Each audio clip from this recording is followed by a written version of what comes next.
virus नाही किरोना virus नाही खुदा जो ही दमर आहे किरोना वायरस नाही खुदा जो ही दमर आहे बुरन अमलन जो दुनिया ते असल में ही असर आहे किरोना वायरस नाही खुदा जो ही दमर आहे किरोना वायरस नाही खुदा जो ही दमर आहे बुरन अमलन जो दुनिया ते असल में ही असर आहे किरोना वायरस नाही कलो को ॾींहुं आहे जो घुमी वई मुल्क में माकड़ कलो को ॾींहुं आहे जो घुमी वई मुल्क में माकड़ लिखल क़ुरान में आहे त माकड़ खुद कहर आहे लिखल क़ुरान में आहे त माकड़ खुद कहर आहे बुरन अमलन जो दुनिया ते असल में ही असर आहे किरोना वायरस नाही बुराइन जे पुठियां हर को चङाइन जे मथां कावड़ बुराइन जे पुठियां हर को चङाइन जे मथां कावड़ बुरन जाइन में आबादी बुरन जाइन में आबादी चङन जाइन ते बरो आहे बुरन जाइन में आबादी चङन जाइन ते बरो आहे बुरन अमलन जो दुनिया ते असल में ही असर आहे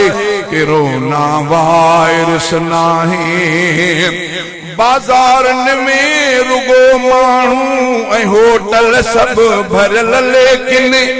बाज़ारनि में रुगो माण्हू ऐं होटल सब भरल लेकिन मसाजिद ॾे अचण वारनि जो थोरो ई गुज़र आहे मसाजिद ॾे अचण वारनि जो थोरो ई गुज़र आहे बुरन अमलन जो दुनिया ते असल में ही असर आहे किरोना वायरस नाही उघाड़ पौज ते आहे त पर्दे में बेपर्दा उघाड़ पौज ते आहे त पर्दे में बेपर्दा इहा अंग्रेज जी साज़िश न कोई बेखबर आहे इहा अंग्रेज जी साज़िश न कोई बेखबर आहे बुरन अमलन जो दुनिया ते असल में ही असर आहे किरोना वायरस नाही मुसलमाननि ते खोलिया चीन में ज़ुल्मनि जा दफ़्तर विया मुसलमाननि ते खोलिया चीन में ज़ुल्मनि जा दफ़्तर विया न केरियो वियो उन्हनि ते जो उहो कहिड़ो जबर आहे बुरन अमलन जो दुनिया ते असल में ही असर आहे किरोना वायरस नाही बरी कश्मीर वियो आहे बभड़तो हिंद में भड़के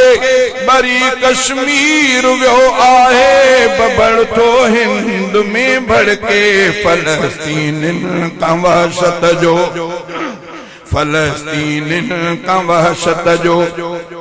फलस्तीननि का वहशत जो अञा बंद थियो न दर आहे बुरन अमलन जो दुनिया ते असल में ही असर आहे किरोना वायरस नाही असांजी पो बि ख़ामोशी असां बोड़ा असां गूंगा असांजी पो बि ख़ामोशी असां बोड़ा असां गूंगा असां अंधा भली लटजे असां अंधा भली लुटजे असांजो कहिड़ो घर आहे अंधा असां अंधा भली लुटजे असांजो कहिड़ो घर आहे बुरन अमलन जो दुनिया ते असुल में ही असर आहे किरोना वायरस नाहे असा पहजन खपासीरा रफीक अहमद क़यामत या